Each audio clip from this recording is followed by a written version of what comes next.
Pwede, oo, sapat. Nasa tao naman yun na nagbabudget, di ba? Kung sa akin siguro, sapat na kapag kung magkano yun.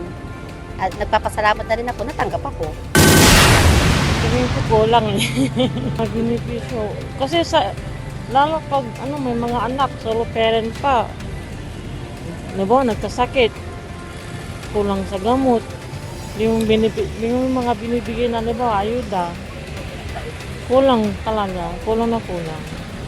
Lalo sa pang-araw-araw na pamumuhay. Sa akin, kahit okay lang, okay. Kung yan, basta mayroon. Gobyerno naman yan. Kung anong bibigay nila, di salamat. Pag mayroon, wala. Pasensya, pag mayroon, di okay. Ewan ko lang sa iba. Ayun kay Lula ko minsan daw kapag yung nakukuha nila na beneficiary sa senior citizen, di rin sapat yung umano sa kanila kasi maliit lang yung nakukuha nila. Sa gamot nila, mahal na kasi lang yung naiyaano nila. Para balik may aga mo makakawa yaon ta na babagay yung madam mo. Ada ipipila. Ganing baga lang mayor pelit na tingar ko ang kapumat. Ang na taalagar ko. Ma-approvean yung sa PWD din sinasabi nilang magpensyon. Wala eh.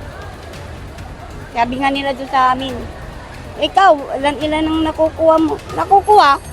Ni kahit ising ko, yung lang sa porke sinasabi nyo palagi yan. Bakit ginawa ba yun?